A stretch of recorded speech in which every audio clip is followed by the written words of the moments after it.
अस्सलाम वालेकुम dear students. PMC वालों ने जो सैम्पल पेपर दिया था उस पेपर का शुरू वाला पोर्शन हमने सॉल्व किया था, जिसके 23 क्वेश्चंस हमने सॉल्व किए थे और आज पार्ट 2 हम बना रहे हैं। क्वेश्चन नंबर 24 है आइसोथर्मल हैज़ कांस्टेंट। तो आइसोथर्मल सिस्टम में, आइसोथर्मल प्रोसेस में टेम्परेचर कांस्टेंट होता है। ऑप्शंस यहाँ पे आप देख रहे हैं, temperature, pressure, entropy, energy conservation. तो हम आइसोथर्मल प्रोसेस में टेम्परेचर कांस्टेंट कहेंगे। एनर्जी भी कंजर्व होती है, तो ए ऑप्शन यहाँ पे सही करेंगे हम। 25 नंबर सवाल है, कूलम लॉ से इन्होंने दिया है 2 point charges are at distance of D, if force between these 2 charges is F, then what is the force between the charges when the distance between them is 3d। तो यहाँ पे आप देख रहे हैं F बराबर है K Q1 Q2 upon R square formula है। तो F is equal to K Q1 Q2 upon R की जगह हमने D स्क्वायर लिखा हुआ है।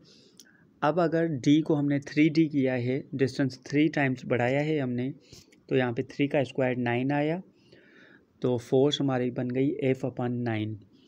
तो यहाँ पे सही ऑप्शन हम टिक करेंगे, बी ऑप्शन F अपन 9 सही टिक करेंगे। क्वेश्चन नंबर 26 है, what is the change in kinetic energy of a proton when it is accelerated through a potential difference of 2 megavolt. तो यहाँ पे आप देख रहे हैं काइनेटिक एनर्जी हमसे पूछी जा रही है, पोटेंशियल है 2 मेगा मतलब 10⁻6 वोल्ट, और चार्ज है यहाँ पे प्रोटॉन की चार्ज है वही जो इलेक्ट्रॉन वाली है 1.6 इंटू 10⁻−19 कूलम। तो पोटेंशियल डिफरेंस होता है work done per unit charge, तो वर्क बराबर है डेल्टा वी इंटू ई, और यही work in terms of kinetic energy हम लिख रहे हैं। पोटेंशियल की जगह मैंने लिखा है 2 इंटू 10⁻6 वोल्ट, और चार्ज इलेक्ट्रॉन की चार्ज है, और काइनेटिक एनर्जी हमें मिली 3.2 इंटू 10⁻−13 जूल, और ये बराबर है 0.32 इंटू 10⁻−12, -12 को पीको कहते हैं हम। तो यहाँ पे हमें जवाब मिला 0.32 पीको जूल, यानी सी ऑप्शन यहाँ पे हम टिक करेंगे इसका सही जवाब। उसके बाद क्वेश्चन नंबर 27 है, the Greek word xeros and graphos mean. तो इन ग्रीक ज़ीरोज़ का मतलब होता है ड्राई और ग्रेफोस का मतलब होता है टू राइट। तो इसका मतलब यहाँ पे हम कहेंगे कि ड्राई राइटिंग। बी ऑप्शन यहाँ पे हम सही करेंगे, ज़ीरोज़ एंड ग्रेफोस का मतलब है dry writing. Question number 28, which one is the correct statement about selenium. तो सेलेनियम वो मटेरियल है जो वैसे इंसुलेटर होता है, पर अगर इसके ऊपर लाइट पड़ती है तो ये कंडक्ट करता है। तो इसका मतलब सी ऑप्शन यहाँ पे आप देखें, selenium is an insulator in the dark and become conductor when expose to light. C option यहाँ पे हम सही करेंगे। सेलेनियम ये मटेरियल ज़्यादातर सोलर सेल के लिए हम यूज़ करते हैं। 29, the stator of a phase shifting transformer for use in conjunction with an AC potentiometer usually has. तो इसमें ज़्यादातर जो है वो 2 फेज़ वाइंडिंग हम यूज़ करते हैं। कह रहे हैं सिंगल फेज़, 2 फेज़, 3 फेज़ या एनी ऑफ द वो, तो 2 फेज़ हम यूज़ करते हैं। बी ऑप्शन यहाँ पे सही है। उसके बाद है question number 30, dash is the source of electrical energy having fixed polarity and terminals. Battery के फिक्स्ड टर्मिनल्स होते हैं, पोलरिटीज़ भी फिक्स्ड होती हैं। तो यहाँ पे सही ऑप्शन हमारा बैटरी होगा, जो यहाँ पे आप देख रहे हैं C option is the correct answer, battery. उसके बाद 31, 2 wires of copper are the same length, are of the same length but have different diameter. Length same है, डायामीटर अलग है, इसका मतलब दोनों कॉपर वायर का रेजिस्टेंस अलग अलग होगा। When they are connected in series across a battery the heat generated is H1, and when connected in parallel across the same battery, यानी पोटेंशियल वही है, the heat generated during the same time is H2 then. अब यहाँ पे आप देख रहे हैं कि 2 कॉपर वायर्स हैं, दोनों की लेंथ सेम है, डायामीटर अलग हैं, तो रेजिस्टेंस दोनों के होंगे R1 R2 अलग अलग हैं। तो हीट जो इनमें जो जनरेट होगी सीरीज़ में जब कनेक्टेड हैं तो सीरीज़ में V²/R हम लिखते हैं और R यहाँ पे इक्वलेंट है और इक्वलेंट R1 + R2 कहेंगे, यानी सीरीज़ में टोटल रेजिस्टेंस बढ़ जाएगा तो हीट जनरेट जो H1 होगी वो कम होगी, ये है H1। फिर यही दो रेजिस्टर अगर हम पैरेलल में लगाते हैं तो V²/R इक्वलेंट और पैरेलल में इक्वलेंट रेजिस्टेंस कम हो जाता है, इसका मतलब हीट ज़्यादा हो जाएगी। तो हम क्या कहेंगे, in parallel equivalent resistance is small so H2 will be greater. तो हम क्या कहेंगे, H1 और H2 में से कहेंगे H2 is greater than H1 या फिर हम कहेंगे H1 is less than H2। तो बी ऑप्शन आप देखेंगे यहाँ पे H1 is less than H2, B option is the correct answer. Question number 32 है, Kirchhoff current law is applicable to which type of circuit. अब यहाँ पे हमारे पास एक किरचॉफ करंट लॉ है, एक किरचॉफ वोल्टेज लॉ है। किरचॉफ करंट लॉ वहाँ पे हम यूज़ करते हैं जहाँ पे करंट डिवाइड होता है और करंट डिवाइड होता है पैरेलल सर्किट में। किरचॉफ वोल्टेज लॉ जो होता है वो वोल्टेज यहाँ पे डिवाइड होता है जैसे सीरीज़ में वोल्टेज डिवाइड होता है। तो यहाँ पे हम कहेंगे Kirchhoff current law is applicable to which type of circuit, ये उन सर्किट में एप्लीकेबल होगा जहाँ पे करंट डिवाइड होता है और पैरेलल में करंट डिवाइड होता है, इसलिए हम बी ऑप्शन यहाँ पे सही टिक करेंगे। 33, no force acts on a current carrying conductor when it is placed. तो कंडक्टर अगर पैरेलल है मैग्नेटिक फील्ड में तो उसके ऊपर कोई भी फोर्स नहीं लगेगी, बी ऑप्शन यहाँ पे हम सही करेंगे। 34, magnetic permeability has units of. तो 34 में यहाँ पे आप देख रहे हैं N∅ = Li, फाई की जगह हमने लिखा है B × A, फ्लक्स है = Li और B की जगह हमने लिखा हुआ है μ0I/2πr। यहाँ से हमने म्यू को किया है अलग और उसके बाद इनके यूनिट लगाए हैं, तो आप यूनिट देख सकते हैं यहाँ पे म्यू का यूनिट आया है हेनरी पर मीटर।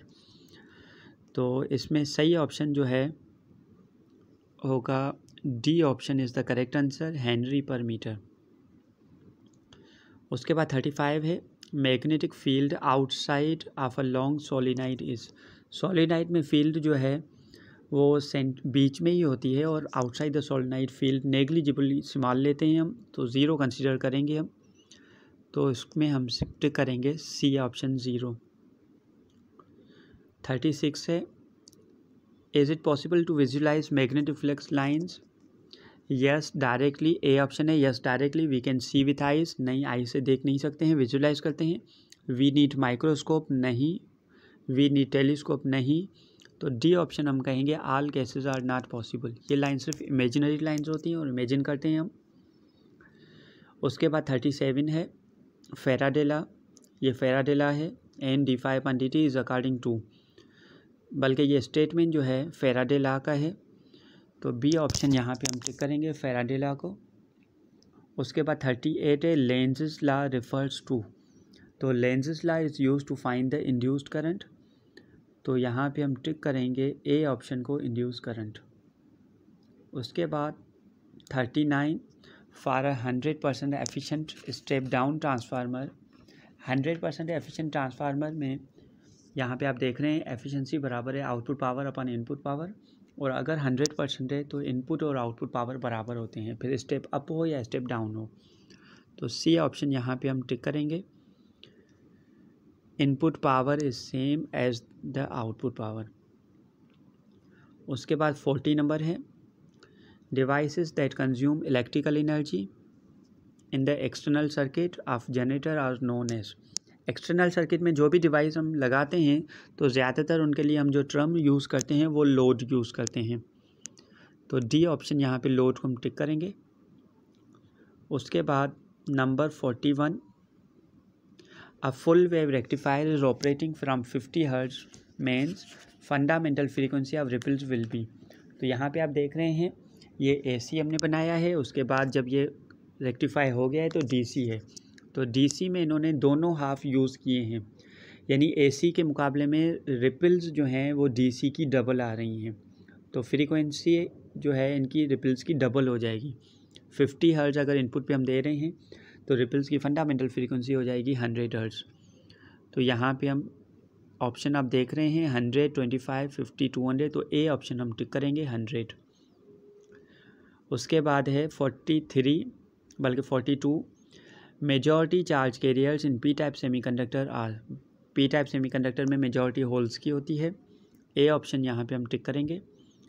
उसके बाद 43 in a break down region Zener behave as. Zener diode होता है, रिवर्स ब्यास में ज़्यादातर यूज़ होता है, और जब ब्रेक डाउन वोल्टेज आ जाता है तो इनका वोल्टेज जो है वो कांस्टेंट बढ़ जाता है, तो वहाँ पे हम ये कहेंगे it behaves like a constant voltage. B option इसका सही करेंगे हम। 44 if the temperature of a diode increase the leakage current will be. अगर टेम्परेचर इंक्रीज होता है डायोड का तो इसमें मोर कैरियर्स बनेंगे और करंट भी जो है इसका बढ़ जाएगा। ए ऑप्शन इसका हम टिक करेंगे। 45 when white light gives spectrum after occurring. तो स्पेक्ट्रम जो हमें मिलता है वो डायफ्रैक्शन, इंटरफेरेंस, रिफ्लेक्शन या ऑल ऑफ दीज। यहाँ पे डिस्पर्शन होता ज़्यादा अच्छा लगता, रिफ्रैक्शन होता तब भी सही रहता, तो यहाँ पे हम रिफ्लेक्शन इन ऑप्शन में से ज़्यादा ठीक रहेगा, C option. 46 photo cell is similar to. Photo cell application है फोटो इलेक्ट्रिक इफेक्ट की, तो ए ऑप्शन यहाँ पे हम टिक करेंगे।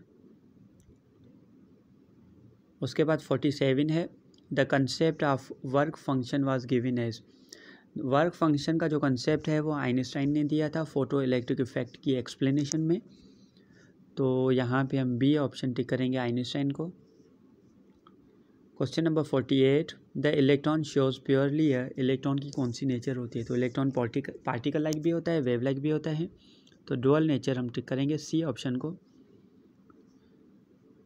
उसके बाद question number 49 the half life of radiation active element is that period in which half of the atoms decay हो जाते हैं। हाफ लाइफ वो टाइम है जिसमें जो जितना भी सैंपल है वो हाफ हो जाए, तो डीके हम टिक करेंगे यहाँ पे, डी ऑप्शन डीके करेंगे। उसके बाद 50 iodine 131 is used to trace which cancer. तो iodine 131 is used to trace thyroid glands, तो यहाँ पे ऑप्शन आप देख रहे हैं, तो इसमें बी ऑप्शन हम टिक करेंगे, थायराइड ग्लैंड्स। उसके बाद question number 51 half life of AU gold की सिंबल है ये 198 is 2.7 days. What will be activity of 1 milligram of AU 198। तो यहाँ पे आप देख रहे हैं बहुत ही बड़ा सॉल्यूशन है इसका, 1 मिनट में डेफिनेटली नहीं होगा।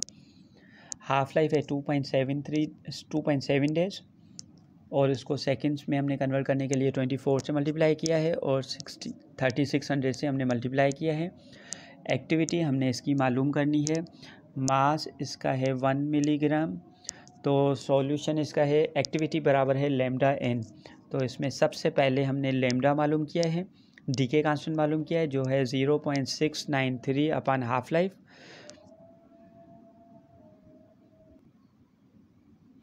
तो यहाँ पे डीके कांस्टेंट हमें मिला है 2.9 इंटू 10⁻⁻6 पर सेकेंड। उसके बाद लेमडा मिल गया हमें, अब हमने मालूम करना है एन।